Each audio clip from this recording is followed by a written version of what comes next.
Salut la personne qui est à gauche, à droite. Salut la personne qui est à gauche, à droite. Communique la joie, la vie. Amen. Dis à la personne qu'on va passer des bons moments devant Jésus-Christ ou dans sa présence. Amen. Toujours des luttes. À chaque fois que les mercredis, j'avais préparé un enseignement. Je suis arrivé, je n'ai pas dit mon enseignement. Alléluia. Est-ce que vous êtes dans la joie? Est-ce que vous êtes préparés pour être puissamment bénis? Alléluia. Vous savez, des fois, lorsqu'on prie, on prie pour des gens qui n'ont pas donné, qu'ils soient bénis. Ils ne seront pas bénis comme ceux-là qui ont donné. On prie, on dit, ceux-là qui ne sont pas venus, qu'ils soient bénis. Ils ne seront pas bénis comme ceux-là qui ont participé. Alléluia. Tu es dans la présence de Dieu. Il est temps de chercher l'Éternel. Amen. Nous allons parler, j'ai préparé un enseignement qui va nous édifier. Amen. Seigneur, bénis cette parole, couvre-nous par ton esprit. J'ai besoin de ton aide, Seigneur, aide-moi. Que je ne parle pas pour, Seigneur, que tout envoûtement s'écarte de ce lieu. Laisse que ta couverture nous soit donnée. Nous voulons te servir. Et que ce soit fidèlement cette transmission. Laisse que cette parole soit bénissante pour ma soeur, mon frère. Dans les noms puissants de Jésus-Christ de Nazareth.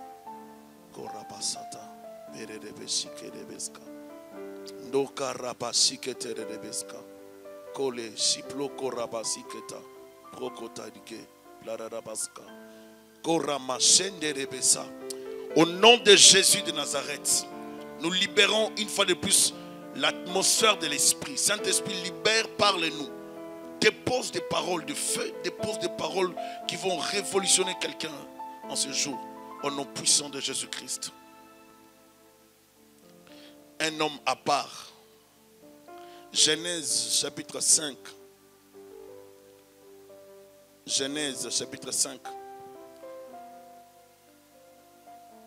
Versets 15 à 24. La Bible dit, Mahalalel, âgé de 65 ans, engendra Jéred. Mahalalel vécut après la naissance de Jéred 830 ans. Et il engendra des fils et des filles. Tous les jours de Mahalalel furent de 895 ans. Puis il mourut. Je suis sûr que lorsqu'on lit ces noms, ça ne donne pas vraiment de goût.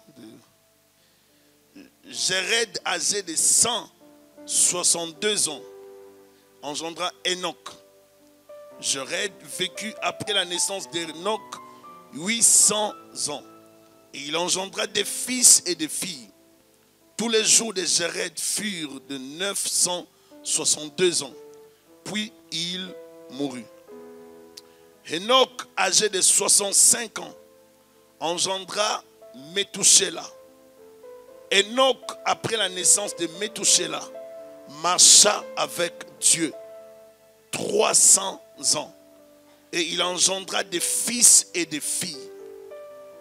Tous les jours d'Enoch furent de 365 ans.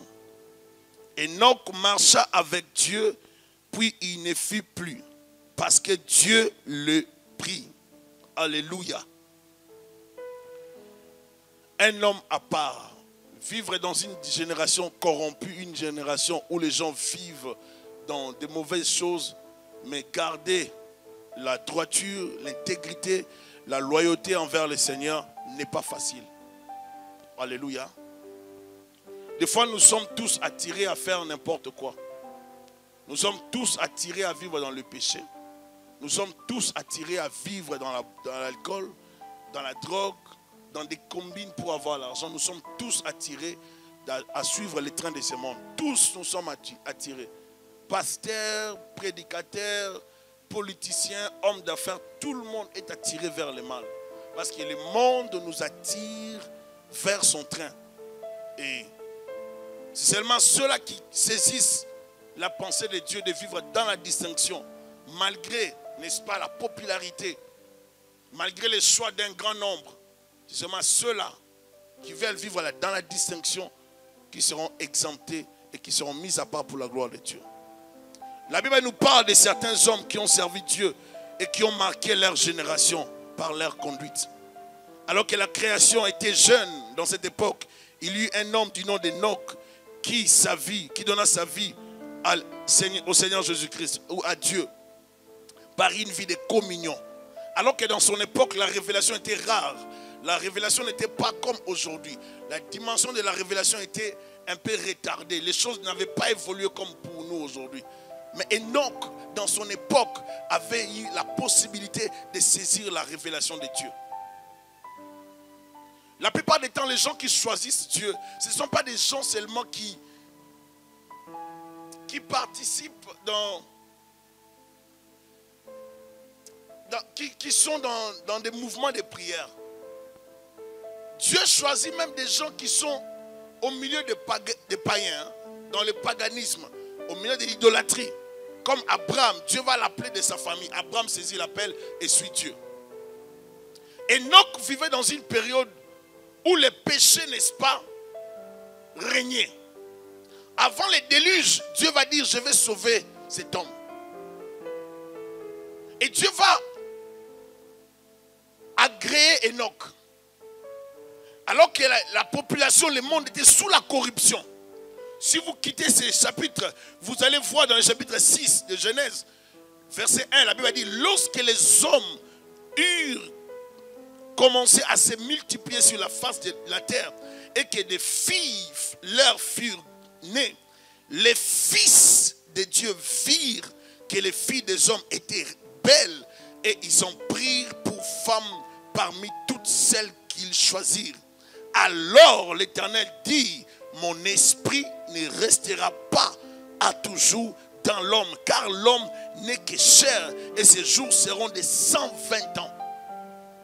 Les géants étaient sur la terre en ces temps-là et il en fut de même après que les fils de Dieu furent venus vers les filles des hommes et que leur eurent donné des enfants. Ce sont des héros, ce sont ces héros plutôt qui furent famés dans l'Antiquité. C'est-à-dire, ils ont engendré une race de géants. Parce que les anges sont venus se mélanger avec les filles des hommes. Conséquence, ça a donné naissance à une race de géants. Et Dieu voyait tout ça à venir. Entre-temps, Enoch voyait la compromission qui commençait déjà à régner dans sa génération. Il prend l'option de ne pas vivre comme tout le monde. Il voyait la majorité. Je ne sais pas si on pourrait parler de la démocratie. Parce que dans la démocratie, c'est toujours la majorité, n'est-ce pas, qui a raison. Mais il a préféré être seul, mais marcher avec Dieu. Il est des fois difficile de prendre certaines décisions dans certains carrefours de nos vies. Parce qu'on a tendance à s'appuyer sur les amis, les uns et sur les autres. Et si les gens ne viennent pas avec nous, on n'est pas prêt à s'engager. Parce qu'on a peur de perdre les relations. Dans cette époque, la révélation de Dieu n'était pas claire comme aujourd'hui. Aujourd'hui, vous avez la Bible, le Nouveau et l'Ancien Testament. Vous n'avez pas de raison de vivre dans le mal. Parce que Enoch n'avait pas un rouleau, ni un livre, ni une Bible. Il n'avait rien. Il n'y avait pas de Genèse pour Enoch. Enoch vivait la Genèse. Il n'y avait pas d'Exode. Exode n'existait pas encore. Moïse n'était pas venu dans le monde. Abraham n'existait pas. Il a vécu avant Abraham. Il a vécu avant Moïse. C'est une période cruciale pour la foi. C'était une période difficile pour vivre avec Dieu. Comment suivre un Dieu qu'on ne maîtrise pas? À quelques 5 chapitres de la Genèse, du premier chapitre. Juste après la création. Les premières générations. Et c'est cette génération dont on parle. Enoch. Alors que les péchés commençaient à se multiplier, il a pris la résolution de marcher avec Dieu. Est-ce qu'il y a des gens qui ont pris ou qui peuvent prendre des résolutions de marcher avec Dieu? Marcher avec Dieu, ce n'est pas seulement dire je marche avec Dieu. Ça prend beaucoup plus que cette phrase. C'est des sacrifices qu'il faut faire. Ça prend des disciplines et des principes de vie qu'il faut établir. Alléluia. Il est vrai qu'Adam avait transmis oralement ce qu'il savait de Dieu à ses enfants. Conduite de Lémec, qui est aussi 7e. Donc, qu'est-ce que je dis? Il est vrai qu'Adam avait transmis oralement ce qu'il savait de Dieu. Enoch fils 7e dans la lignée d'Adam. 7e par Seth. Seth qui est le fils d'Adam qui a remplacé Abel qui était tué. Il se différencie par sa conduite de Lémec qui est aussi 7e dans la lignée d'Adam par Caïn. Enoch fut agréable à Dieu. Selon la version grecque du texte, il a eu la durée de vie terrestre la plus courte de sa génération. 365 ans. 365 ans. 365 jours de la marche avec Dieu. 365 années. Il n'a pas vécu longtemps. Selon les gens de son époque. Lui n'a vécu que 365 ans. Selon Jude 14, 15. Enoch semble avoir un caractère prophétique. C'est comme un prophète de sa génération. Même s'il n'avait pas l'office prophétique, même si on ne le considérait pas comme voyant, même si on ne le considérait pas comme prophète, mais il avait la perception prophétique. Il pouvait comprendre qu'il s'est passé quelque chose. C'est un homme qui était sensible aux choses de l'esprit. On peut traverser la même zone, les mêmes événements, mais on aura une réaction différente.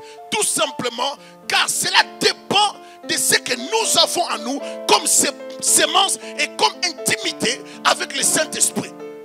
On peut vivre les mêmes choses, mais on aura des réactions tout à fait différentes.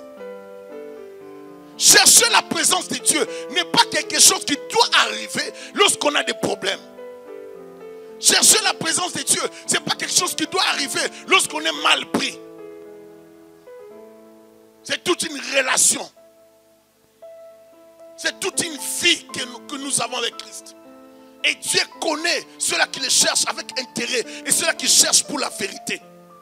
Si réellement Dieu est Dieu dans ton esprit, tu le chercheras toute ta vie. Parce que tu sais ce qu'il est pour toi.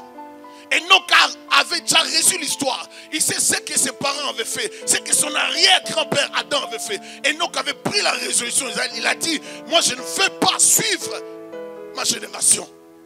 Un homme à part. Je ne vais pas vivre comme ceux de ma génération. Si dans ma famille tout le monde a des femmes, moi je refuse d'avoir des femmes par exemple.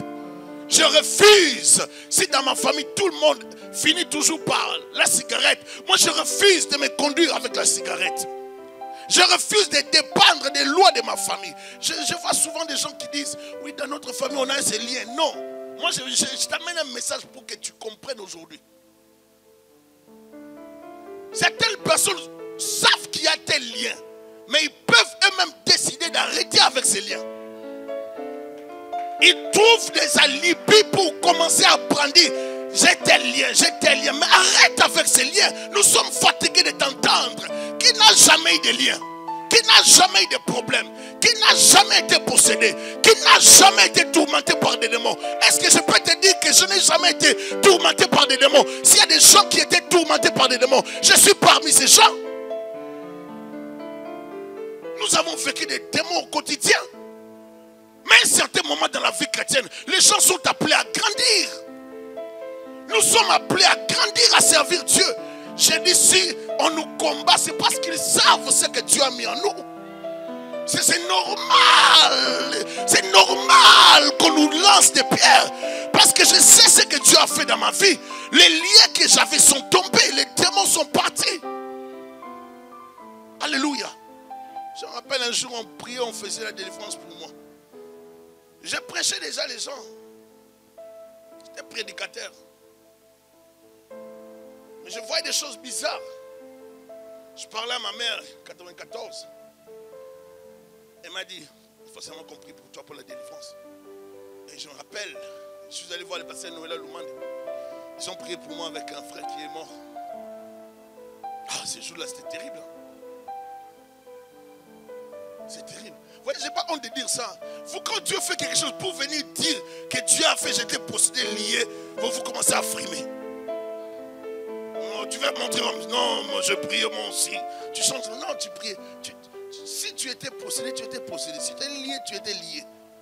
Ces jours-là, on a prié pour moi. J'étais un prédicateur sans le baptême de feu. Ces jours-là, dès qu'on a prié pour moi, j'ai reçu le baptême de feu. D'abord, je vomissais. Ah, tu croyais que ça a commencé avec toi? Quand ça a commencé à me prendre, après le feu est descendu sur moi, j'ai commencé à parler, le feu était sur moi. Alors ces jours-là, les oreilles étaient débouchées. Je commençais à sentir la chaleur dans mes oreilles, la chaleur dans ma bouche. Et ces jours-là, j'étais baptisé. Je n'arrivais pas à m'arrêter. Et c'est comme ça que c'était parti. On a une histoire. Tu dois avoir une histoire avec Dieu. Dieu commence toujours avec quelqu'un quelque part. Enoch marcha avec Dieu. Malgré le refus de sa génération, il se disait, je m'accrocherai à ce Dieu. Est-ce qu'il y a des gens qui peuvent sacrifier la vie comme Enoch? Est-ce qu'il y a des gens qui sont prêts à vivre comme Enoch? Il y a plusieurs choses qui détruisent les relations, l'intimité avec Dieu. Parmi ces choses, je parlerai de la distraction. La distraction arrive sous plusieurs formes. Comme je l'ai dit, anticipé la fois passée, on peut arriver dans une église avec un objectif. Je pars chercher Dieu pour ma famille. Mais dans cette église, on rencontre d'autres personnes qui sont venues aussi chercher Dieu pour leur famille. On peut aussi rencontrer d'autres personnes qui ne sont pas venues chercher Dieu, mais qui sont venues fréquenter l'église.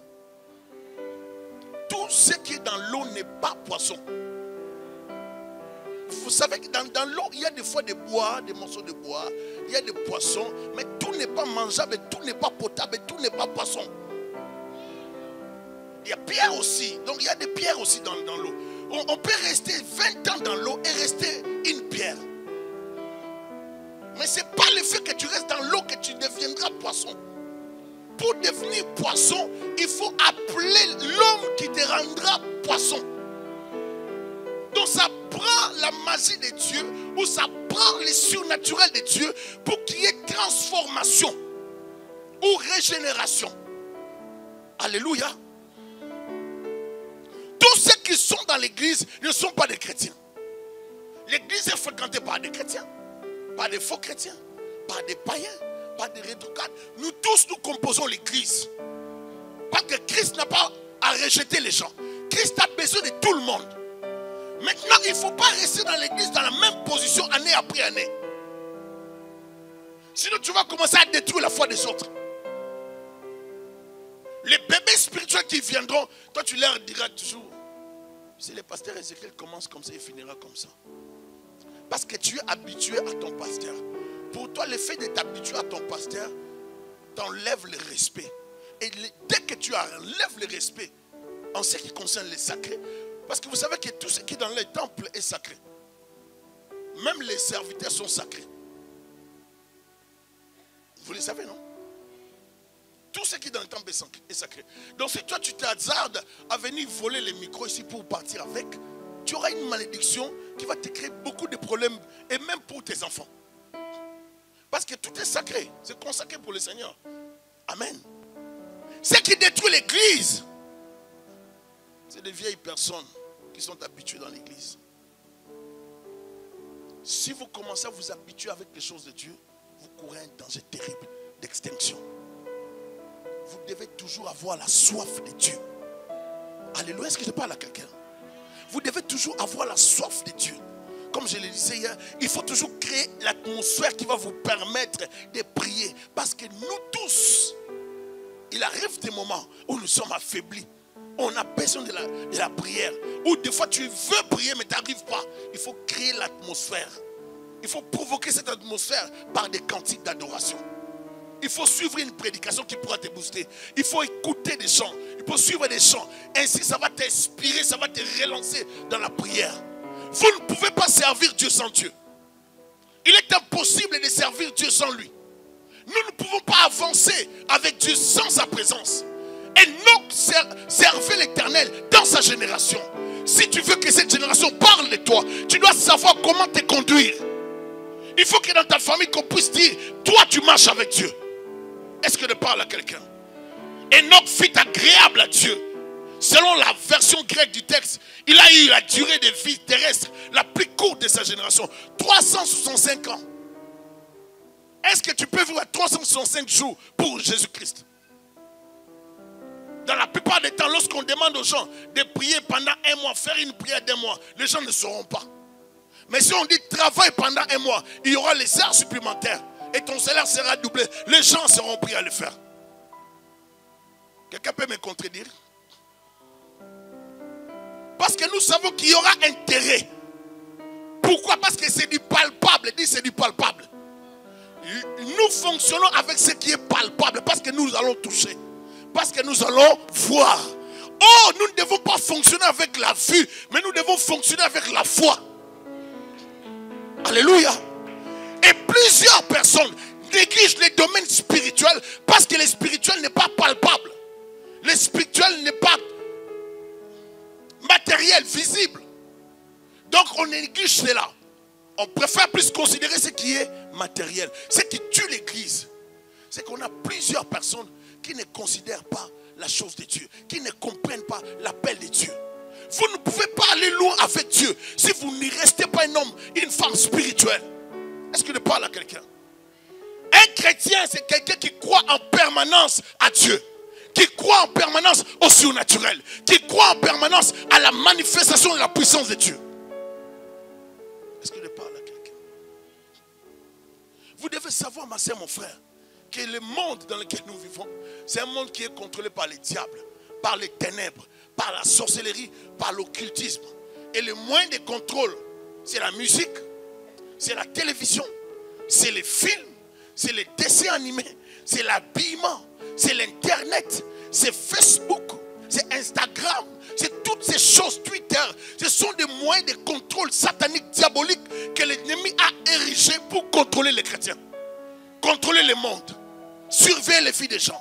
Et plusieurs personnes ne comprennent pas que nous sommes dans une génération qui court un danger terrible. L'ennemi a multiplié ses tactiques.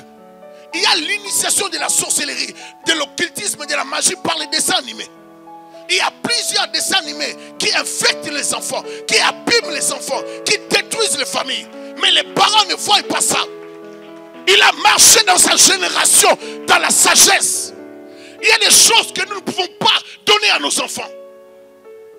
Il y a des endroits qu'il ne faut jamais amener les enfants. Alléluia. Il y a des dessins animés. Il y a des dessins animés qui... J'ai oublié le nom de... Je parle souvent de ça, la promesse. Trifoutom.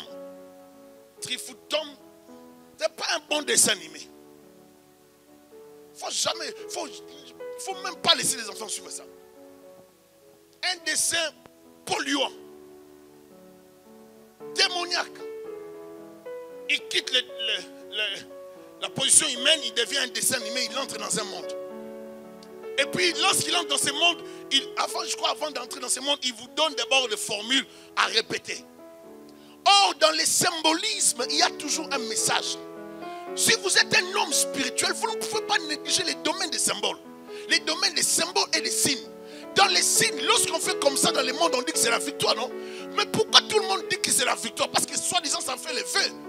Lorsqu'on fait des signes comme ça, on dit que c'est le diable. Donc dans le monde spirituel, les signes parlent beaucoup. Vous ne pouvez pas laisser un enfant passer son temps à répéter des formules. Soi-disant, ce sont des symboles, des signes. Mais ça donne un message. Ce sont des codes qui attirent des esprits. Et raison pour laquelle un jour nous avons eu un cas avec les pasteurs. D'un enfant qui est toujours pour aller sur Internet. Alléluia. Il y a des messages qu'il ne faut pas suivre sur Internet. Vous savez, l'industrie satanique a multiplié des stratégies pour détruire, contrôler les gens. Pour contrôler les gens, le diable a multiplié des stratégies. Et vous devez... Je ne pourrais pas parler de ça, je risque de m'égarer et sortir de mon message. Mais il y a beaucoup de choses qui se passent dans cette génération qui empêchent aux gens de plaire à Dieu.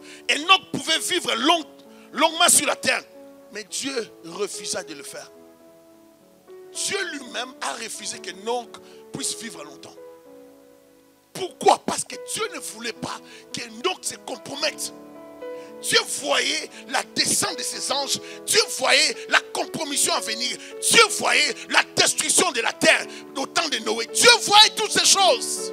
Et toi, tu ne verras pas ces choses. Dieu ne veut pas que tu vives le malheur.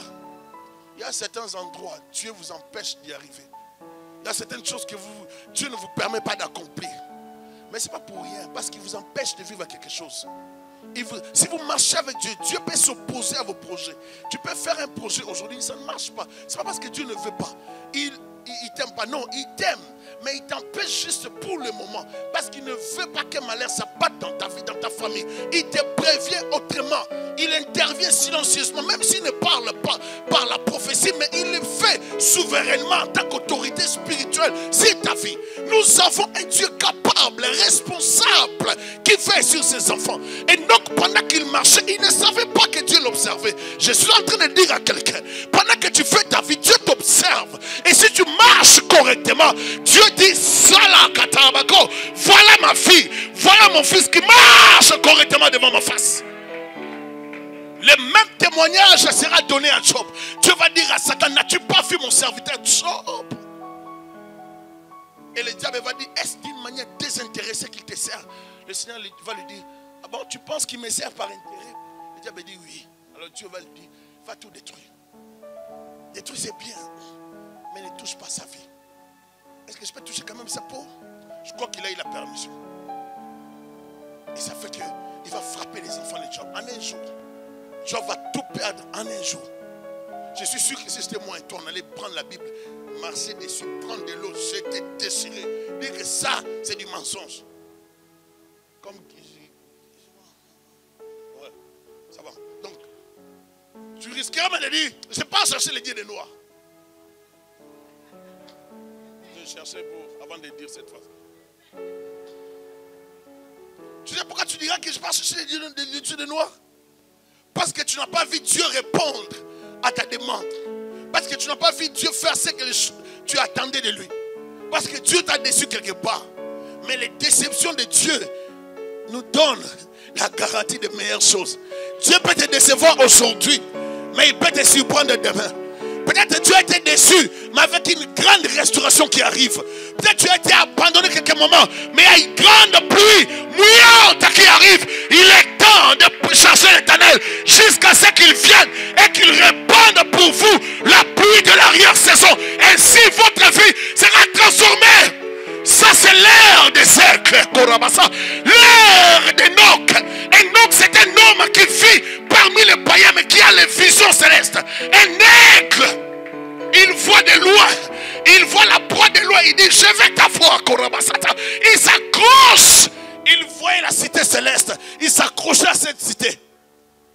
Même si tout autour de toi contredit ta foi, persévère dans la foi. La foi ne dépend pas d'un mouvement externe ou d'un mouvement extérieur. La foi, c'est une loi spirituelle. C'est un principe de l'esprit. Ça n'a rien à voir avec le visible. C'est dans le domaine de l'invisible. Je ne vois rien, mais je sais que ça va arriver. Je ne le touche pas, mais je sais que je vais l'atteindre. Parce que ce que moi je ne vois pas, Dieu voit la chose en question. Je ne vois pas les baffles qui sont ici, mais Dieu les voit. Si ma bénédiction est ces baffles, même si je ne les vois pas, Dieu les voit déjà. Dieu me dit avance seulement.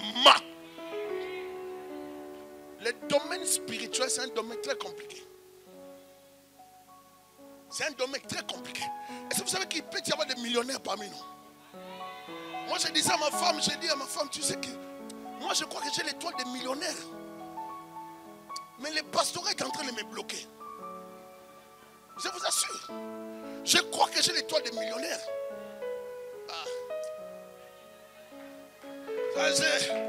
J'ai entendu quelqu'un dire, oh non, il a acheté la voiture avec les offrandes de l'église. Il dit, tu peux être maudit pour rien, tu ne comprends pas.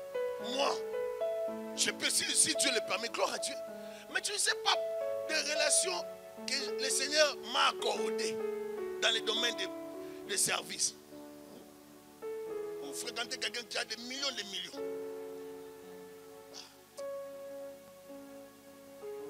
Alléluia. Un jour, j'étais à table avec quelqu'un qui a des millions. Mais lui, il avait besoin de moi parce que moi, j'avais l'onction. Ces millions ne pouvaient pas lui donner la solution. Et ces jours-là, il fallait qu'on parle de l'onction et des millions. Comme les affaires ne fonctionnaient pas, il avait besoin d'un féticheur. Mais moi, je ne suis pas féticheur. Je suis juste le petit voyant de Dieu. Et quand j'ai débarqué, j'ai libéré des paroles. Ah, bien aimé, vous ne savez pas comment le compte peut bouger en un jour, ma soeur, mon frère. Vous savez, des fois, on peut faire beaucoup de calculs, mais Dieu peut changer ta vie en un jour. Est-ce que je parle à quelqu'un? Tu peux vivre dans une génération où tout le monde ne craint pas Dieu. Ne les suis pas. Je me moque des gens qui se moquent de nous, qui nous critiquent. Je n'ai pas le temps à suivre. Je vole comme l'aigle. Car c'est le temps des aigles. Il faut aller loin dans les eaux profondes. Dieu nous appelle à de grandes choses. La marche d'Enoch devait être une marche dans la sainteté. Lévitique 11, 44 à 45, vous serez saints. Ce n'est pas une suggestion de Dieu. C'est un commandement. Ce n'est pas une proposition divine. Ce n'est pas non plus un souhait de Dieu. Oh, Dieu souhaite que tu marches ainsi. Non, Dieu ne souhaite pas. Dieu aimerait, vous savez. Non, Dieu n'aimerait pas. Dieu t'impose. Il veut que tu marches dans la sainteté. Ce n'est pas un choix. Suivez-moi maintenant bien. Quelqu'un venait me dire, oh non, nous sommes un royaume de sacrificateurs, des prêtres et des rois. J'ai dit, ah bon, mais tu tombes dans un piège. Il faut bien maîtriser la Bible quand tu viens avec des arguments qu'on vous devant tirer. Parce que j'ai pourri ma tête avec la Bible. J'ai pourri ma tête avec la Bible. Je ne sais pas si tu comprends ça. La Bible, c'est mon travail, c'est ma vie. Je dors avec ça. Regardez la Bible. Vous voyez comment il est presque en lambeau. Hein? Je passe mon temps à ça. Quand tu veux dire que nous sommes un royaume de sacrificateurs, donc nous sommes des rois et des sacrificateurs, bon, ça va. Prenons le roi de l'ancienne alliance et prenons les sacrificateurs. Analysons maintenant la vie des sacrificateurs et du roi. Prenons la sacrificature. Si tu es sacrificateur, donc il y a des restrictions que tu dois respecter. Et si nous retournons dans l'ancienne alliance, il faut respecter ce que Dieu disait aux sacrificateurs. Le sacrificateur, c'était l'image. Donc, tu dois toi aussi vivre comme un sacrificateur consacré à l'Éternel. Ne dis pas seulement que tu es sacrificateur. Lorsqu'on parle de la dîme, là tu brandis ta sacrificature. Moi je suis sacrificateur, je ne peux pas donner la dîme. Ah bon, tu es sacrificateur? Attends, je vais t'expliquer la sacrificature. Dans la sacrificature, c'est seulement la dîme. Donc comme toi tu es sacrificateur, tu ne peux pas donner la dîme, ce n'est pas un problème. On met ça de côté, c'est un faux débat. Je n'ai pas besoin de ça. Comme tu es sacrificateur, prie pour toi-même. Comme tu es un sacrificateur, fais tout toi-même. Du reste, tu dois même bâtir une église. Il y a une chose, il y a des notions qu'il faut corriger rapidement dans l'église du Seigneur. C'est mal comprendre la sacrificature. On peut être prophète, mais tous n'ont pas la même onction. Dieu a dit au frère de Moïse, à sa sœur, pourquoi vous avez passé du temps à parler avec un homme qui parle avec moi comme un homme parle avec son ami? Vous êtes des prophètes des songes. Faites attention. Dieu est en train de préciser leur niveau. Vous êtes des prophètes des songes. Vous, je vous parle en songe. La nuit, quand vous dormez, ça vous prend le sommeil. Vous, ça vous prend le sommeil. Moïse n'a pas la dimension de sommeil. Moïse n'a pas besoin de sommeil. Moïse n'a pas besoin de dormir. Moïse a une connexion rapide. Il a les numéros privés de Dieu. Alors, comme vous avez murmuré contre Moïse, vous serez sanctionné. Est-ce que je parle à quelqu'un? Timothée était toujours prédicateur. Il était le fils de Paul. Malgré ses prédications, malgré son ministère. À un moment donné, Timothée a failli abandonner la foi parce qu'il était abandonné, parce qu'il était secoué dans son église. Mais il fallait que Paul puisse lui envoyer une lettre pour lui dire, Timothée n'abandonne pas la foi. Persévère. Même si les gens t'abandonnent, reste ferme. Répète les mêmes choses. Enseigne-le avec insistance. Pourquoi? Parce que les gens commençaient à dire à Timothée, Timothée, tu parles de même chose. Oh, Paul est en train de dire à Timothée, mais c'est la même parole. La Bible ne doit pas changer. Ne me poussez pas à créer des versets qui n'existent pas. Le message biblique, c'est un message qui se répète, mais qui a une onction authentique. Dieu est derrière sa parole. Je peux prêcher Jean 14 plusieurs fois, mais c'est la même parole, mais qui aura toujours des effets dans ta vie. Pourquoi? Parce que cette parole ne sera jamais diluée. Elle ne baissera jamais. Est-ce que vous me comprenez? L'une des choses qui détruit l'église, c'est la sélection des enseignements. Quand les pasteurs commencent à enseigner sur un thème, vous n'aimez pas.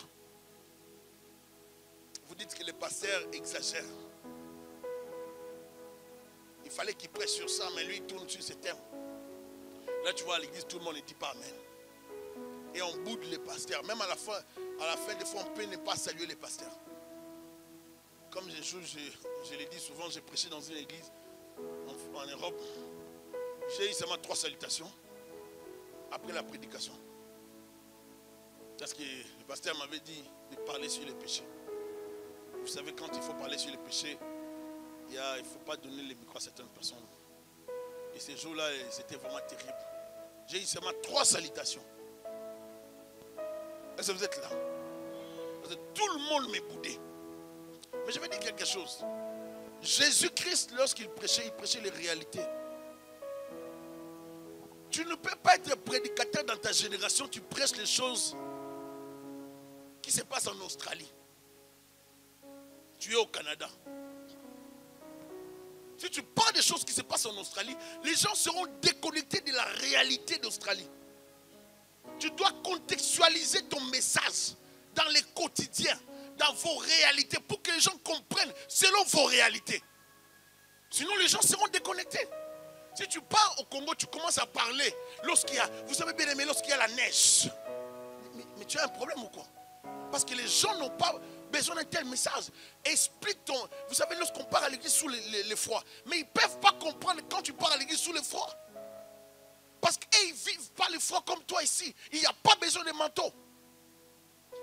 On ne porte pas de bottes. Est-ce que vous êtes là? La parole de Dieu parlera des choses que vous vivez.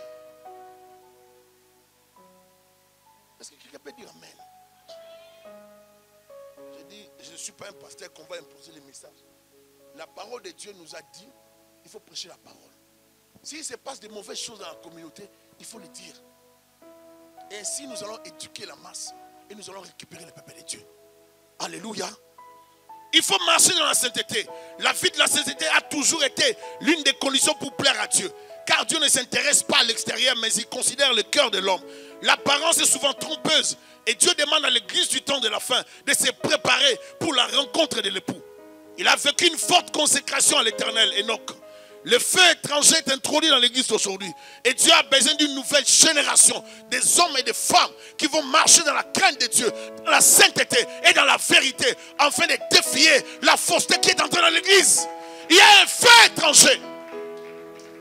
Je dis à quelqu'un, vous passez votre temps à critiquer les pasteurs. Non, les pasteurs, vous donnez toutes sortes de noms. J'ai dit, vous pouvez me donner de noms, il n'y a pas de problème. Ça ne va rien changer. Ce que vous faites, ça a déjà été fait. Ça ne va rien changer. Vous savez, nous sommes devenus comme des gens. Donc, vous pouvez tout dire. J'ai les oreilles bouchées et je vais continuer en marche. Vous savez que Jésus faisait les ministères. Il chassait les démons. On disait qu'il les chassait par Belzébul. Et même il est arrivé dans son village. Il n'a pas pu faire des miracles là-dedans. Vous savez pourquoi?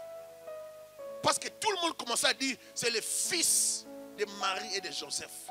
Ça les a bloqués. Et Jésus va dire nul ne prophète chez soi. Mais ce n'était pas avec joie qu'il a fait cette déclaration. C'était avec remords, avec souffrance, douleur dans son cœur. On ne peut pas dire cette phrase. Un pasteur doit être à l'aise dans sa maison pour faire le ministère. Alléluia. Nous devons être à l'aise pour faire le ministère. La marche dans la sainteté. La sainteté nous oblige à chercher à plaire à Dieu par notre conduite. Je dois veiller sur ma conduite. Je suis responsable. Je veille sur ma conduite. Chercher l'Éternel, c'est bien, mais chercher Dieu dans la sainteté. La marche dans la vérité. Chercher Dieu dans la vérité. La vérité vient nous affranchir du mensonge satanique et du péché. Un véritable chrétien vit dans la vérité et évite les compromissions sous toutes ses formes. Michée préféra la vérité à la place des autres prophètes de son temps qui ont préféré donner des prophéties des mensonges. Si tu sais que tu es dans la vérité, reste dedans et ne sors pas. Alléluia. La vérité t'affranchira. C'est la vérité qui libère. Et la vérité, c'est Jésus-Christ. Vous ne pouvez pas vivre votre vie en dehors de Christ, ma soeur, mon frère. Il y a des choses qu'un chrétien doit savoir. Il y a des grandes vérités que nous devons avoir, des grandes notions. Christ est la vérité. Alléluia. Et vous savez que le Christ, c'est celui qui nous apporte la libération. C'est celui qui nous donne la vie de sainteté. C'est celui qui nous apprend comment vivre. Moi et toi, naturellement, nous sommes des pécheurs. Moi et toi, nous tous, nous sommes sujets au péché. Mais celui qui nous donne la force, c'est Jésus-Christ. Si moi, Thierry, je ne pêche pas, ce n'est pas parce que moi, Thierry, je suis parfait. Je ne suis pas parfait. Mais je ne pêche pas parce que Dieu me donne la force de ne pas pécher. Et quand Dieu me donne cette force, je la saisis. Je fais des efforts, je saisis cette force et je vis pour plaire à Dieu. Je vais poser une question à l'église. Est-ce que vous avez les soucis de plaire à Dieu? La plupart du temps, nous demandons beaucoup de choses à Dieu. Mais est-ce que ta vie plaît à Dieu? Nous avons oublié notre objectif, la présence de Dieu. Plusieurs personnes viennent à l'église chercher le Seigneur. Nous avons des gens qui viennent prier, passer du temps dans la présence de Dieu. Mais juste après l'église, à la sortie de l'église, des fois les choses se passent en dehors des églises. En étant pasteur, il faut avoir un grand cœur. Et des fois, vous pouvez en mourir. Les mêmes personnes sur lesquelles vous imposez les mains, en sortant juste du bâtiment de l'église, peuvent vous décevoir si vous avez des écouteurs. Parce que c'est que les gens peuvent dire de vous, de votre message, et même d'autres, dire des autres sœurs, des autres serviteurs de l'église, ça va vous choquer. Il se passe beaucoup de choses. Lorsque je viens à l'église, je viens prier. Alléluia. Je vais m'expliquer autrement. J'allais dans l'église de mes parents, où ma mère priait. Un jour, j'arrive quelque part, je trouve un aîné dans la foi qui nous a donné des affermissements et des amis en train de comploter. Comme moi aussi j'étais jeune, à l'époque, ils m'ont demandé de venir quand même. Moi, j'ai traîné quand même beaucoup de jeunes à l'église. J'avais ramené beaucoup de jeunes à l'église. Alors, ils m'ont invité dans ces complots-là. Il y avait un complot contre les pasteurs. Et cet aîné-là disait, petit, moi, je serai en culotte sous les pantalons. Toi, tu vas faire ça, tu vas faire ça. Toi, tu vas faire ça, tu vas faire ça. Et dès qu'on va parler, dès que je vais faire signe, tout le monde se lève, on ravit les micros du pasteur, on les met de côté, on les suspend et on élève un comité. Moi, j'étais là à la planification pendant qu'on planifiait ces complots. Est-ce que quelqu'un m'entend? Et je ne peux pas oublier. Je suis rentré chez nous, j'ai pensé à ça, je me suis dit, moi Thierry, non.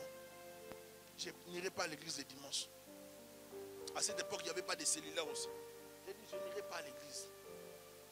Et qu'est-ce qui s'est passé à l'église? Ils ont fait quelque chose de bizarre. Un modérateur était déjà placé par les pasteurs. Un autre, soi-disant cofondateur de l'église, il vient et dit au modérateur, déplace-toi, va là-bas. Il obéit parce qu'il sait que c'est lui aussi, c'est un responsable de l'église. Il obéit, n'est-ce pas? Et lui, quand il commence à parler, il parle, il suspend le pasteur. Les pasteurs étaient là, les pasteurs étaient étonnés. On l'a suspendu. J'ai dit à quelqu'un, les choses de Dieu, c'est le domaine des sacrés. Si tu n'es pas appelé, si tu n'es pas consacré, si tu n'es pas sérieux, tu seras fouetté. Et ces jours-là, ils ont suspendu le pasteur. Le pasteur a dit, oh, quoi? Le pasteur derrière, il était étonné. Et on les suspendait par l'un de ses collègues.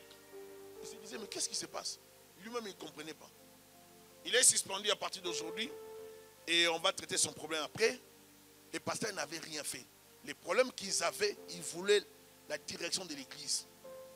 Et ils voulaient que le pasteur fasse 5 ans. Comme il avait fait plus de 5 ans, il devait quitter le poste et leur laisser la direction de l'église. Alors qu'ils n'avaient pas la parole comme notre pasteur. Et le pasteur est sorti de l'église. Quand je dis de l'église, ce n'est pas une salle. Vous savez l'idée des églises d'ailleurs en Afrique. C'est sous des tentes. On a arrangé un peu. Et les pasteurs sortaient maintenant de la salle, si je peux dire. Et en sortant de l'église, il y a eu un nombre de gens qui l'ont suivi. Et cette église-là est restée avec d'autres serviteurs. Le pasteur est allé chez lui. Je me rappelle, nous sommes allés prier un jour chez lui. C'était sous les manguiers, il faisait tellement chaud. Il n'y avait pas moyen de s'abriter. On était là, on restait sous la chaleur pour suivre la prédication. Et quand Dieu a commencé à frapper, un ami à moi, je l'ai dit souvent, on était de la même génération dans l'église. On a suivi les enseignements, la formation, tout ça, les encadrements ensemble. Il est mort à 2-3 mois de son mariage. Jeune, hein? En 2 mois. 2 mois de mariage. Choc pour moi parce qu'on était très amis. Il aimait Dieu. Quand je dis qu'il aimait Dieu, ce n'est pas qu'il aimait pas. Il aimait Dieu. C'est ce genre de frères qui ne peuvent rien faire pour trahir Dieu. C'est les gens de frères qui marchent dans la sainteté. C'est les gens de frères qui aiment l'église, qui travaillent pour Dieu, qui se fatiguent pour l'église, qui dorment à terre pour l'église. Ce n'est pas les gens de frères qui viennent quand ils veulent. Non, c'est un engagé de l'église. Parce qu'il avait suivi des mauvais conseillers. Un homme qui aimait Dieu. La louange, il entonne. La modération, il fait, il prêche. Zélé pour Dieu. Il a suivi des aînés qui l'ont entraîné dans les péchés. Une petite grippe va l'emporter. Et il meurt après 2 mois de mariage.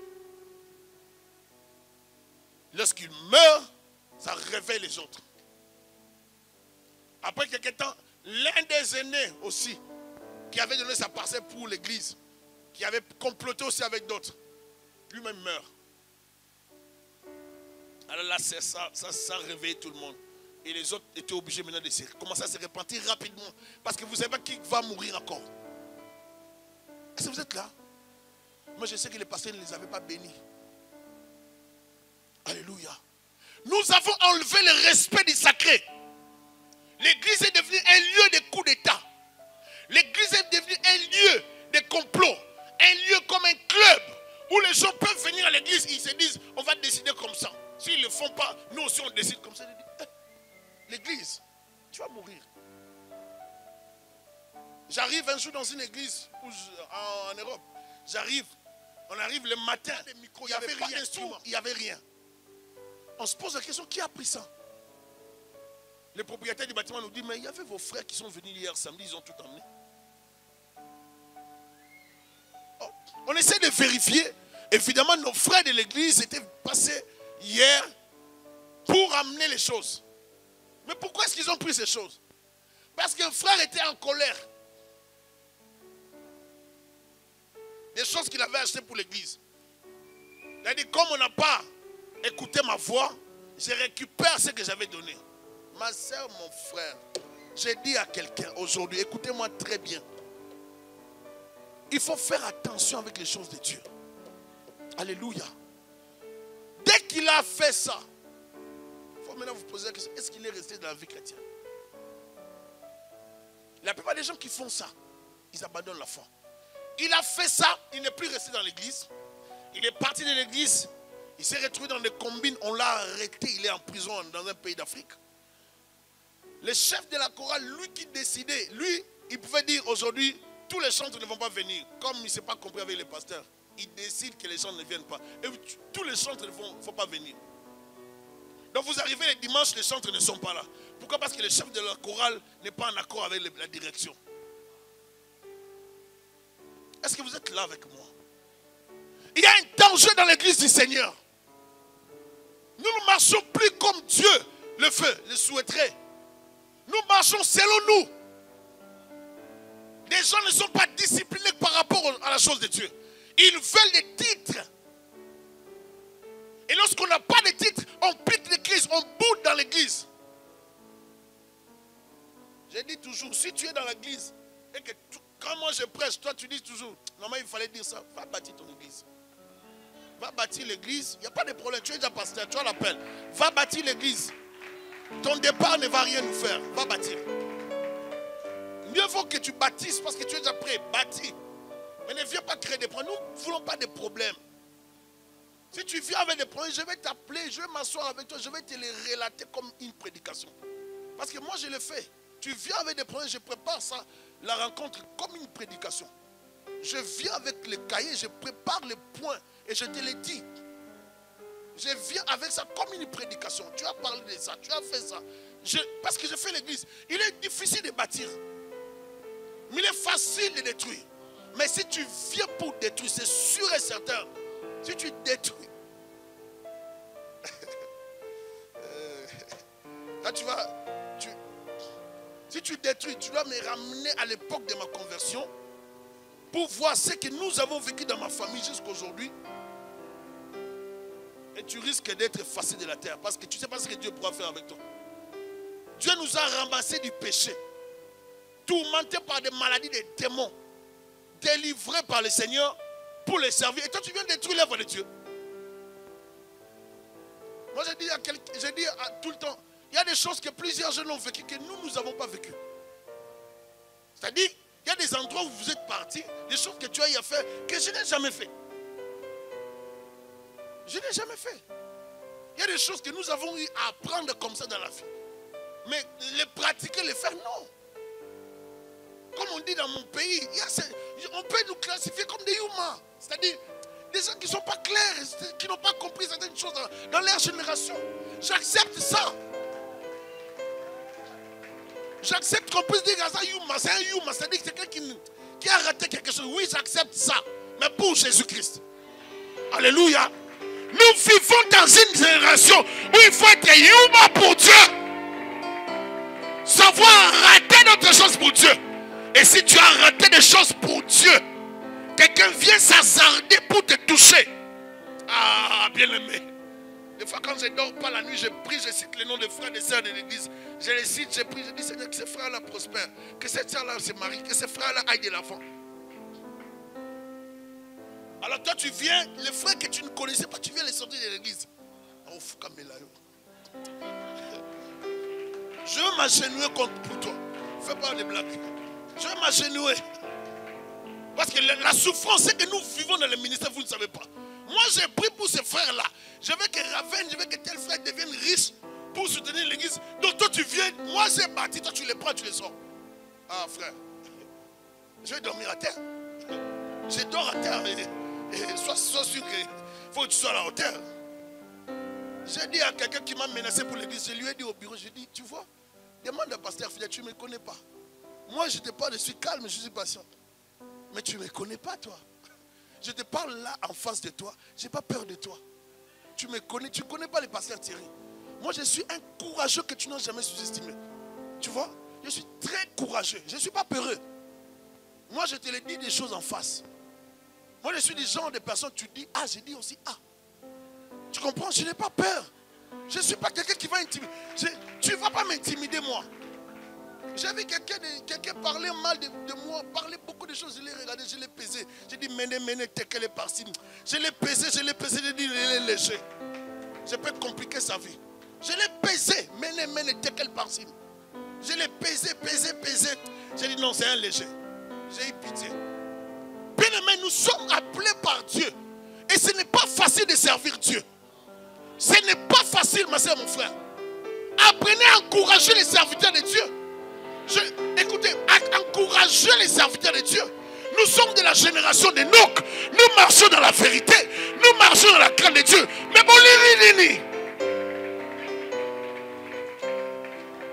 qu'est-ce que vous voulez finalement? Je ne sais pas. Et à un moment donné, je disais à l'église, mais vous voulez qu'on ferme l'église? Bon, je vais faire les cailloux, je vais aller ailleurs. Les gens veulent quoi? Jésus reviendra. Dis-le à ton voisin. Les voitures resteront. Les maisons resteront. Les biens de ce monde resteront. Nous passons notre temps à critiquer. Il s'est habillé comme ça. Il a porté telle chemise. Sa femme s'est habillée comme ça. Ses enfants se sont coiffés comme ça. Qui a donné l'argent pour les enfants? Mais vous ne savez pas qu'au Canada, on donne l'argent même pour payer les enfants. Vous ne savez pas, est-ce que qui ne sait pas ça? Qui ne sait pas qu'on paye les enfants au Canada? Qui ne sait pas qu'on paye les enfants en France, en Occident? Qui ne le sait pas? Il y a des choses, des fois, quand les gens parlent, j'évalue leur compréhension. J'ai dit, mais si les gens pouvaient parler. Moi, j'ai dit à quelqu'un, vous voyez, vous parlez trop de Thierry. Dites à toutes ces personnes-là d'organiser un débat télévisé avec moi, qui paye ça. Vous serez choqués. Est-ce que quelqu'un peut dire amen pour m'encourager? Est-ce que je peux dire amen pour m'encourager? Je ne suis pas de la génération des peureux, des courageux. Courageux! Ah, courageux! Nous ne sommes pas appelés à mourir avant notre temps. Nous avons une mission, ma soeur, mon frère. Tu as une mission, tu es de la génération Enoch. Avec toi, il y aura des choses qui changeront dans ta famille. Je ne sais pas si tu me comprends, Katarabaga. Si le mec avait échoué, Enoch réussira. Si le mec avait plusieurs femmes, Enoch marchera dans la crainte de Dieu. Je parle de la génération d'Enoch. Des gens qui sont mandatés à servir Dieu dans la vérité, dans la droiture, dans la crainte de Dieu, dans l'amour pour Dieu, dans la sainteté, dans la vérité. Des passionnés pour Jésus. Enoch, un homme à part qui vit pour Dieu. Est-ce qu'il y a des Enochim en ce lieu? Est-ce qu'il y a des Enoch en ce lieu? Est-ce qu'il y a des Enochim? Nous avons besoin d'Enoch. Tout le monde va à gauche, moi j'irai à droite. Tout le monde va au nord, moi j'irai au sud. Tout le monde va à l'est, moi j'irai à l'ouest. Pour Dieu. Il nous a mandatés pour le servir. Il nous a choisi appelés du meilleur pour faire de nous les sacrificateurs. Nous avons une mission à Montréal. On m'a appelé, on m'a dit, un homme de Dieu est en train de te détruire. On m'a dit ce qu'il disait sur moi. J'ai dit, je l'ai pesé. Je l'ai évalué. J'ai dit, dites-lui s'il veut me parler en public. Je suis prêt à l'affronter en public. Contactez Congo Mikili. Je l'ai dit, hein. Dis-lui s'il veut me parler en public. Je ne parlerai pas en privé. Tu veux me parler? Organisé. Congo Mikili va diffuser. Personne n'aura cette vidéo. Ça va passer directement sur les chaînes. Et comme ça, tu sauras ce que je vais dire de toi. Ce que je dirai de toi en public, ça restera en public. Et toi, tu diras ce que tu sais de moi. Des fois, les chrétiens viennent dans l'église, on dit des choses sur leur pasteur, ils avalent. Mais, et puis tu viens, tu fais l'hypocrisie sur moi. Non, moi, je n'ai pas besoin des hypocrites autour de moi. J'ai besoin de m'entourer des gens que j'aime et qui m'aiment aussi. J'ai besoin de ça. Si tu es hypocrite, tu m'amènes une bouteille de je ne prendrai pas. Je répète bien. Si je sais que tu es hypocrite, tu m'amènes une bouteille de je ne prendrai pas. Je pensais que j'ai mes deux enfants qui sont là, ou ma femme, mes trois enfants, je voulais que je les laisse. Je ne prendrai pas. Oh, alors vous ne comprenez pas. Tu n'es pas vrai avec moi, je suis prudent avec toi. Je ne serai pas ami à tout le monde, je ne serai pas aimé par tout le monde. Parce que je marche comme Enoch. Je suis de la génération d'Enoch. La génération d'Enoch, on s'en fiche de tout le monde. S'il y a des gens qui veulent vivre dans le péché, marche dans la vérité. S'ils veulent vivre dans le mensonge, marche dans la vérité. S'ils ne veulent pas que tu viennes nous racheter le vendredi, marche dans la vérité. J'irai prier dans mon église, même si on critique. J'irai prier dans mon église, même si on détruit mes pasteurs. Même si on les critique, je les connais moi-même. Ils ne sont pas comme ça. Et s'ils ne sont pas comme ça, je n'abandonnerai pas mon église. J'irai travailler pour faire avancer l'œuvre de Dieu. Nous avons besoin de frères et sœurs à côté de nous pour nous aider à bâtir l'œuvre de Dieu. Est-ce que quelqu'un peut dire Amen? La jalousie peut pousser certaines personnes à se liguer contre vous pour vous combattre. Mais moi je dis ceci, Karabasata. Lorsque l'ennemi viendra comme ça, je les taillerai en pièces. Que les nations se lèvent contre moi, je les taille en pièces. Que les ennemis se liguent contre moi, je les taille en pièces. Psaume 118. Je les taille en pièces. Psaume 18 dit, je me précipite. C'est une troupe en armes. Ils viennent contre moi avec des lances et des javelots. Comme une troupe en armes pour m'agresser. Je me précipite contre eux. Je les affronte en face. Parce que je sais que j'ai déjà donné ma vie à Jésus-Christ. Si je meurs, j'irai au ciel. Mais si vous voulez m'intimider, pas question. Je ne suis pas des gens de personnes qu'on va intimider pour l'évangile. Les péchés conduisent en enfer. Et l'enfer, ça brûle. Le mensonge est un péché. Si tu vis dans le mensonge, abandonne ça. Si tu passes ton temps à critiquer ton pasteur et viens faire l'hypocrisie, abandonne ça. C'est un péché.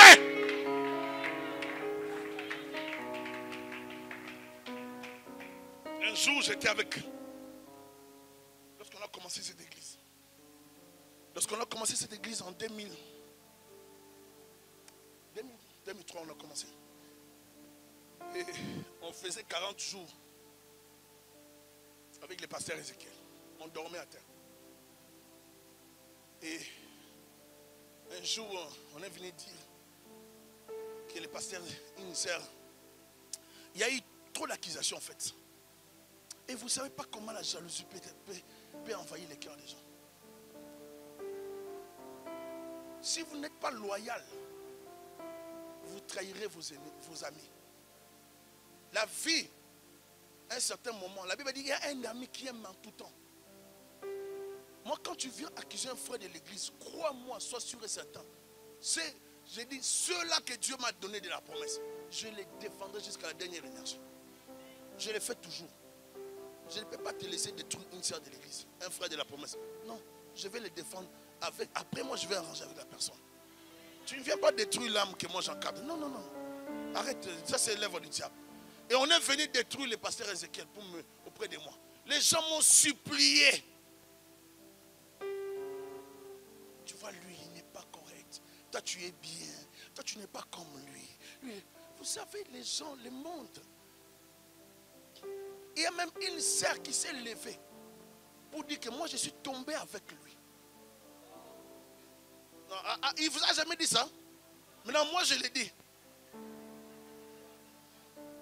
Non, laisse-moi parler mon cher.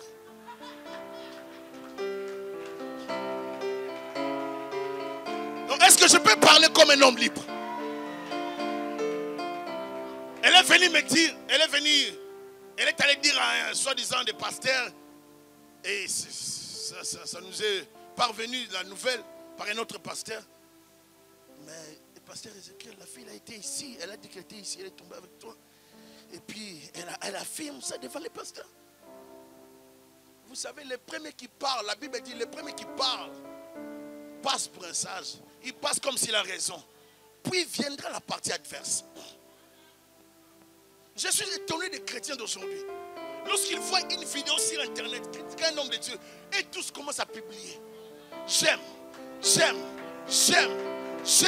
Vous commentez, ils sont toujours comme ça. Tu dis, ils sont toujours comme ça, mais tu es avec moi.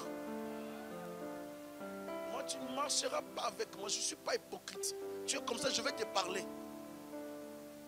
Je vais te parler. Je ne suis pas, si je vois ça, si j'apprends ça, je vais te parler. Si tu ne veux pas la qui va nous détruire la petite feu. Je ne suis pas dans l'église. Nous sommes en train de bâtir. On ne bâtit pas dans la guerre, on bâtit dans la paix. Si dans la construction, il y a la guerre, on stoppera les travaux. On ne peut pas avoir des travaux dans la guerre. C'est impossible. Raison pour laquelle Néhémie, lorsqu'il bâtissait, ils avaient besoin de l'arme dans une main et l'autre, ils travaillaient avec. Mais c'était compliqué pour la construction de la muraille. Ce n'est pas une condition favorable de bâtir avec la guerre. Est-ce que je parle à quelqu'un? On a creusé l'affaire. Oh là là, la fille va se repentir. On m'avait poussé à mentir. Oh là là, mon Dieu. On t'a poussé à mentir pour salir Ézéchiel. Maintenant, toi, tu as quoi dans ta vie? Tu sais ce qui est sur toi? ce qui sera sur toi qui va t'accompagner toute ta vie. Est-ce que tu peux évaluer ça? Donc toi, tu viens seulement pour salir mon image. Mais après m'avoir sali, qu'est-ce que tu auras? J'ai vu une personne écrire une phrase sur Internet. Je l'ai appelé à l'église. J'ai dit, écoute, j'ai vu telle phrase, j'ai même pris ça sur mon appareil. Hein. Vous savez, les appareils avec les photos là, ça nous aide beaucoup. J'ai pris la photo. Tu ne peux pas me dire que tu n'avais pas écrit. Ça, c'est ton nom et ça, c'est ta page. Mais tu as écrit comme ça. C'est comme si tu veux passer un message que dans cette église, il y a un problème. Non, nous, ici, nous vivons dans la paix. Si toi, tu as un problème, dis-le nous aujourd'hui. Dis-le moi au bureau. Je veux savoir c'est quoi le problème. Je ne veux pas que tu travailles dans l'équipe, mais tu te plains des autres, mais sur Internet. Tu travailles à la projection, tu te plains de l'équipe de la projection sur Internet. Tu travailles à l'accueil, tu te plains de l'accueil sur Internet. Tu travailles à la musique, tu te plains de la musique de la chorale sur Internet. Mais c'est quelle vie chrétienne? Après tu viens me faire des leçons. Les pasteurs doivent être comme ça. Quand vous voyez un homme de Dieu prêcher sur Internet, c'est lui que vous aimez plus. Vous dites, lui c'est un bon pasteur. Mensonge du diable. Quelqu'un est venu me dire, moi mon modèle c'est Joyce Meyer. J'ai dit, ah bon? Toi ton modèle c'est Joyce Meyer. J'ai dit, ça c'est, vous voyez, tu vis dans un monde qui n'existe pas. Va sur Internet. Ce que tu liras sur Joyce Meyer va te décevoir. Tu vois? Tu n'as jamais lu ça. Dieu n'utilise pas des hommes et des femmes parfaits. Dieu utilise des hommes et des femmes faillibles. Ce sont ces gens-là qui sont ses serviteurs. Je vais les redire autrement. Suivez-moi très bien. Est-ce que ce sont des anges qui prêchent la parole? Est-ce que tu as déjà vu Michael prêcher la parole? Michael descend avec les ailes, avec son épée. Je ne sais pas même s'il a gardé ça. Il n'a pas dégainé son épée, il a son épée. Il prend la Bible. Peuple de Dieu. Moi, Michael, l'ange qui se tient devant Dieu. Ou bien moi, Gabriel, je vous amène le message du salut. Dieu a donné aux humains la prédication de l'évangile. Est-ce que tu me suis, ma soeur, mon frère? C'est aux hommes de prêcher l'évangile. Et lorsqu'on la prêche, les autres membres fidèles de l'église doivent recevoir cette parole avec la vie, avec feu, avec zèle et tremblement. Alléluia. C'est à nous de recevoir la parole de Dieu. Ce n'est pas les anges qui prêchent la parole. Alléluia. J'ai dit à cette personne, vous savez, quand tu dis, ma soeur, mon frère, que c'est T.D. Jakes ton modèle, donc, j'ai dit donc, j'ai posé la question, dans cette église, il n'y a personne qui t'inspire. J'ai dit, ça. Donc, si toi, dans l'église, tel que tu es là dans l'église, personne ne t'inspire, ça veut dire que même moi qui te parle, tu me minimises. Mais qu'est-ce que tu viens faire? Tu ne me considères pas. Dans cette église, il y a une sœur qui t'inspirera. Dans cette église, à part les pasteurs, il y a un frère qui va t'inspirer. Je peux dire, ah, cette sœur-là m'inspire beaucoup. Ce frère-là, il n'est pas pasteur. Hein. Ce frère-là, la façon dont il parle de Dieu m'inspire. Il y a des frères comme ça dans la marche chrétienne qui nous ont beaucoup aidés. Dans ma marche chrétienne, j'avais des aînés dans la foi, dans l'église, qui n'étaient pas des prédicateurs. Mais lorsque je les voyais, je voyais les modèles des serviteurs de Dieu. Ils ne sont même pas devenus des pasteurs, même pas devenus des prédicateurs, marchant dans la crainte de Dieu. Dès que tu as un petit souci, tu la poses. Tu dis, frère bébé, est-ce que tu peux m'aider? Il dit, petit, il n'y a pas de problème. Pose la question. Tu poses la question, il prie pour toi. Il t'aide à marcher dans la crainte de Dieu. Mais il n'est pas pasteur, il n'est pas prédicateur, mais serviteur de Dieu intègre.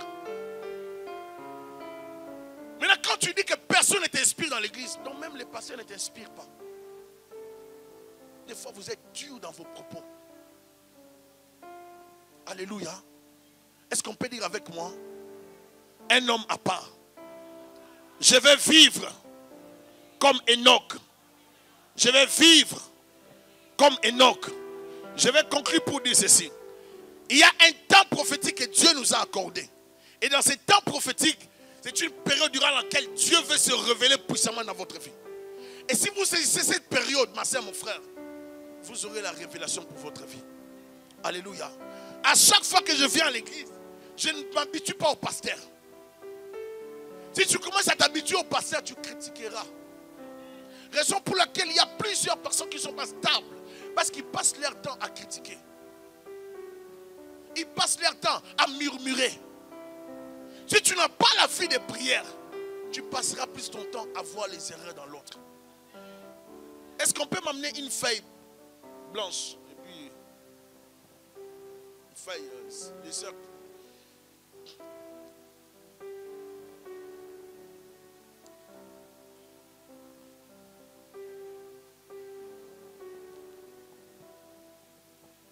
Merci mon jeune frère, sois béni.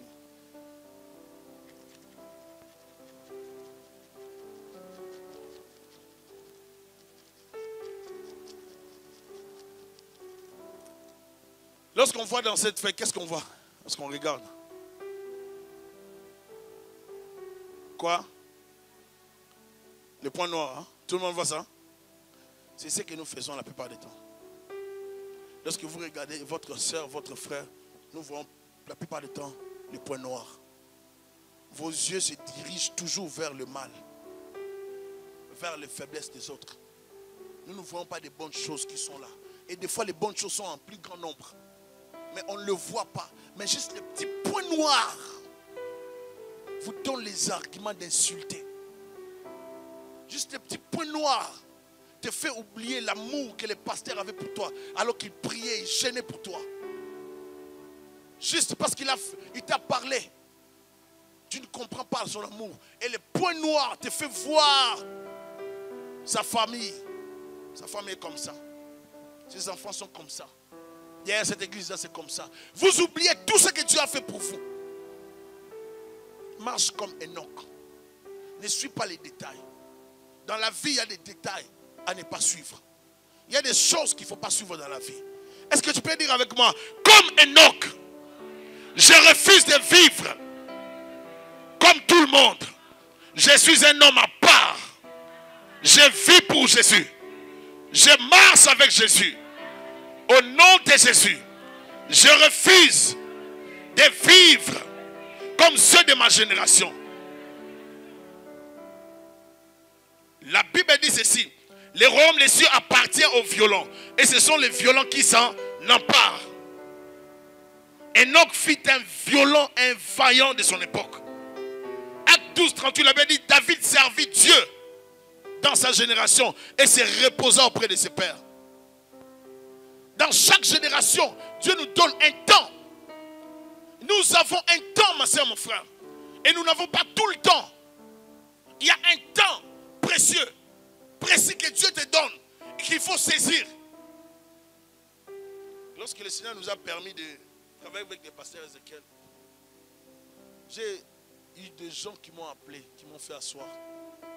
Un jour, j'étais assis avec toute une famille qui me parlait pour me dire qu'il ne restait pas avec ces garçons-là. Vous ne pouvez pas savoir des fois pourquoi les gens peuvent vous détester. Peut-être que c'est l'onction, c'est la grâce de Dieu sur vous qui vous crée trop de problèmes. Il y a des gens qui ne vous supportent pas à cause de la puissance de Dieu qui est en vous. Mais ne baissez pas les bras. Si hier tu avais marché comme tout le monde, aujourd'hui tu peux marcher comme Enoch. Est-ce que je parle à quelqu'un? Dieu veut que tu marches comme Enoch parce qu'il y a des géants qui peuvent arriver. Dieu ne veut pas que tu tombes dans les péchés. Dieu ne veut pas que tu tombes dans les pièges des géants. Dieu ne veut pas que tu tombes dans les déluges. Dieu veut que tu marches comme Enoch. Enoch, Dieu l'a épargné de la mort. Dieu t'épargnera de la mort. Enoch, Dieu l'a épargné des mauvaises choses. Dieu t'épargnera des mauvaises choses. Même si un malheur arrivé dans ta famille, l'Éternel interviendra. Je vois Enoch en chemin. Il se promenait, il ne savait pas. Pendant qu'il se promenait, la Bible dit, Dieu l'enleva. Il ne s'attendait pas à être enlevé. Il a été pris. Et je ne sais pas s'il y avait des gens devant lui. Ils ont vu disparaître Enoch. Alors que dans cette époque, il n'y avait jamais eu de disparition. Mais avec Enoch, une nouvelle chose est arrivée dans le monde. Le monde venait de connaître la disparition d'un homme qui marchait avec Dieu. Le premier enlèvement de la Bible, c'est Enoch. Ça peut commencer avec toi. Le surnaturel peut commencer avec toi. Tu es une personne pointée par Dieu. Dieu te pointe du doigt. Il dit, toi, je t'observe, je te bénirai. Tel que tu es là, je Je veux te surprendre. Je te garde quelque chose. Je viendrai te visiter. On a dit que tu ne te marieras pas. Je viens rectifier. Tu vas te marier. Parce que tu marches comme Enoch. Tu es Enochim. Je vais te bénir. Tu as dit qu'on a dit que c'est fini pour toi. J'ai dit j'ai une histoire nouvelle qui commencera avec toi. Je vais te bénir comme Enoch. Je vais te visiter comme Enoch. Il y a une pluie d'Enochim qui arrive. Une pluie d'Enoch. Serabaya Sata. Kerabaya Soto. Je n'abandonnerai pas de servir Dieu comme Enoch. N'abandonne pas de les servir comme Enoch. C'est le temps de les servir comme Enoch. De les chercher. La Bible dit il marcha avec Dieu. Marcher avec Dieu, ce n'est pas seulement la prière, la conduite, le langage, l'intégrité, la fidélité, la loyauté, la passion, les ailes, l'amour, la consécration, la sainteté. C'est ça la vie chrétienne, ma soeur, mon frère. La vie chrétienne, ce n'est pas beaucoup de paroles. C'est la consécration qu'on robo chakata. C'est la consécration pour Dieu. Quand tu ouvres ta bouche, tu parles de qui? Quand tu regardes quoi? Quand tu parles, tu cherches le titre. On n'a pas besoin de titre. On a besoin de Jésus.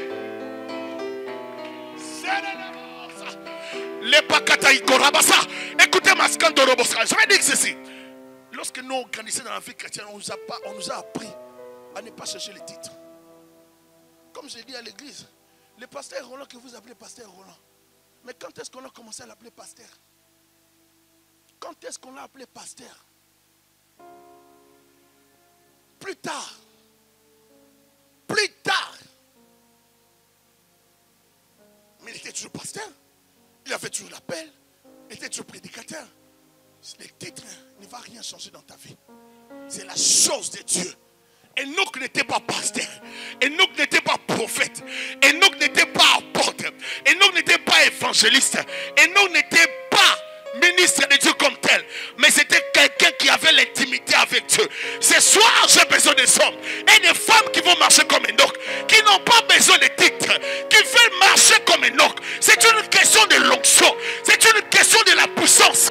C'est une question de la connexion. C'est une question de relation. C'est une question d'intimité. Ça ne prend pas de titres. Je n'ai pas besoin de titres pour avoir l'onction. Je n'ai pas besoin de titres pour avoir la puissance. Je n'ai pas besoin de titres pour avoir une vie de prière, pour marcher dans la vérité, pour marcher dans la crainte de Dieu, pour servir Dieu, pour m'impliquer dans mon église, pour donner ma dîme. Je n'ai pas besoin de titres. Je n'ai pas besoin de titres. Enoch marcha avec Dieu et il fit enlevé par le Seigneur. Il y aura des anges qui vont te déplacer. Tu traverseras les eaux. Tu ne seras jamais submergé. Tu traverseras le feu. Tu ne te brûleras jamais. Tu passeras au milieu des serpents. Tu ne seras jamais brûlé. Tu ne seras jamais mordu. Tu traverseras la forêt et les lions te verront pour te saluer. Tu passeras au milieu des crocodiles. Tu ne seras jamais dévoré. Car l'ange de l'Éternel marchera avec toi et t'accompagnera dans toutes tes voies. Tu es Enoch, personne ne pourra te tuer. La sorcellerie ne pourra pas te tuer. Les démons ne pourront pas te tuer. Car l'ange veille sur toi. L'Éternel a prévu de t'enlever. L'Éternel a prévu de te prendre. Il va t'enlever. Dans quelques temps, il se passera quelque chose pour toi. J'ai dit c'est le surnaturel qui arrivera sur toi.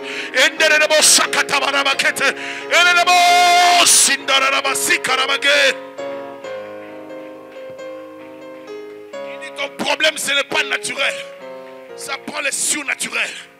Ton problème sera traité dans la puissance. Ta maladie sera traitée dans la puissance.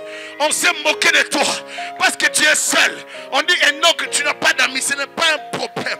C'est une question de connexion. Dites à ton voisin, j'ai une connexion spéciale. J'ai une connexion spéciale. Lève-toi là où tu es, acclame Jésus.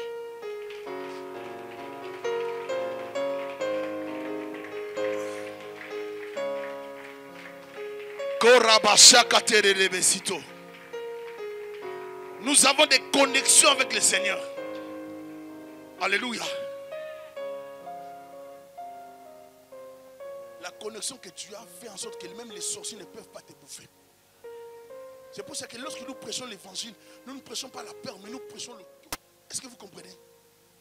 Ma soeur, mon frère, il y a beaucoup de gens qui ont des problèmes, mais qui ne veulent pas chercher la solution.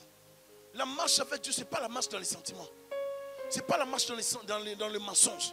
Si tu as des choses mauvaises dans ta maison, brûle-les, amène-les à l'église. Amène des livres, des bracelets. Je parlais avec une sœur, on lui a donné quelque chose qu'elle devait mettre dans sa chambre. Et des lots qu'elle devait mettre sous le lit. Pour se protéger. Tu ne vas pas contrôler ton mariage par cette eau. Tu n'as pas besoin de pratiquer des choses pour contrôler ton mariage. Tu n'as pas besoin de choses comme ça pour vivre heureux. Pour être heureuse, tu n'as pas besoin de ça. Tu as besoin de marcher avec Dieu. Tu n'as pas besoin d'appliquer des choses. Si tu es dans cette église, j'abîme les applications des choses bizarres. J'abîme ça. Comme tu as participé dans cette séance, j'abîme ces choses. Alléluia. Nous n'avons pas besoin de ces choses. Nous avons besoin de sa présence. Dis sa présence. Dis sa présence. Lève ta main droite avec moi. Dis Seigneur Jésus, j'ai besoin de toi. Viens m'envahir par ta puissance.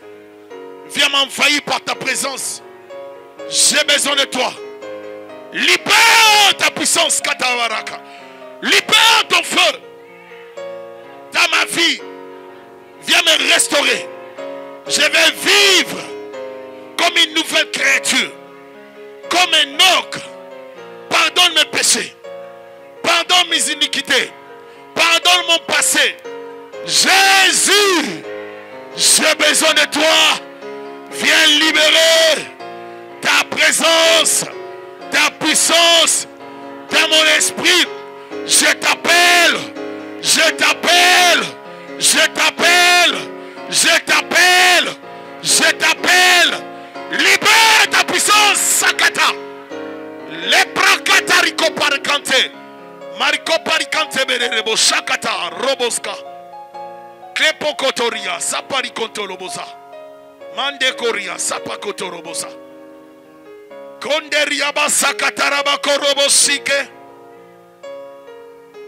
Que la puissance de Dieu tombe sur toi. Que l'onction de Dieu tombe sur toi. Que l'Esprit de Dieu change ta vie. Tu retournes aujourd'hui avec le feu dans ta vie. Que Dieu augmente le feu qui est en toi.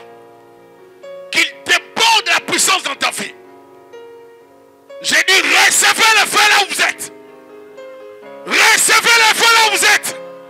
Ce qui n'est pas de Dieu doit te libérer. Doit te libérer. Allez, recevez. Recevez. Recevez. Libérez la vie. Libérez la vie. De te plaire, de faire ta volonté, tout esprit qui dérange ma vie, qui dérange mes nuits, qui me trouble, la nuit comme le jour, je le détruis, je le paralyse, je le détruis, je le paralyse, allez sautez. Sortez de ma vie. Libérez mon esprit. Libérez ma vie. Libérez mon secteur. Libérez la vie. Au nom de Jésus. Libérez la vie. Au nom de Jésus. Kende rebosikata. Kerobosika rabasa. Tu vas prier avant que je remette le micro, pasteur. S'il y a des liens, des choses qui te réclament. Quelqu'un te dit il n'y a plus de lien, ce n'est pas un problème. Mais tu ne pêches pas quand tu pries quand même. Prie. Ça doit te libérer. Dis tout lien du monde des ténèbres, qui me réclame, qui contrôle ma vie, ma famille, je le détruis. Libérez ma vie, libérez mon esprit, libérez ma vie, libérez mon esprit. Feu,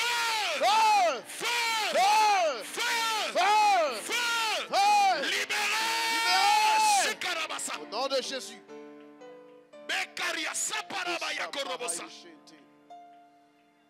Kerapakotorobosa. Lepokarabasa.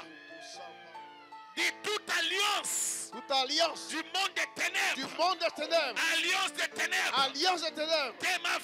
de ma famille, la famille de mon père, famille de ma mère, qui me dérange, je le brûle, je le détruis, je le brûle, je le détruis. Allez, vous me libérez, vous me libérez, vous me libérez, vous me libérez, libérez ma maison, libérez ma famille, libérez mon esprit, libérez ma vie, libérez par le feu, sortez par le feu, libérez. Shikarapakoto robosa. Au nom de Jésus. Kerapakoto.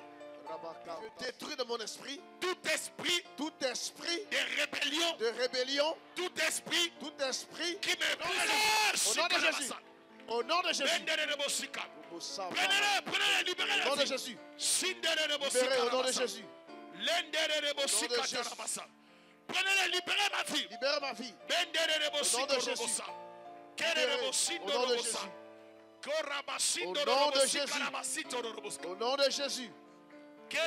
Au nom de Jésus. Libérez. Libérez au nom de Jésus. Au nom de Jésus. Au nom de Jésus. Libérez au nom de Jésus. Au nom de Jésus.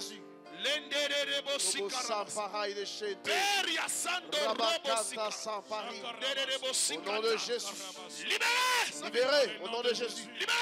Au nom de Jésus. Au nom de Jésus. Au nom de Jésus.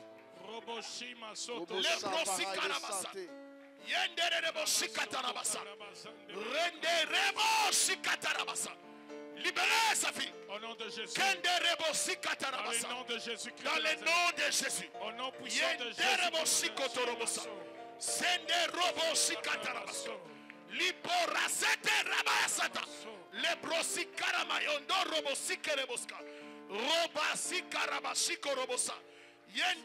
Libérez son esprit.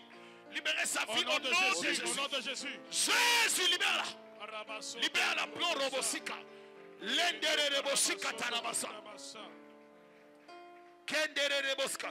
Dis Jésus, libère ma fille. Jésus, libère ma famille. Libère ma famille. Que les chaînes, que les liens me libèrent. Je refuse d'être habité, d'être contrôlé par le monde des ténèbres. Jésus, Jésus, viens me restaurer. viens me restaurer. Viens me libérer. Viens me libérer.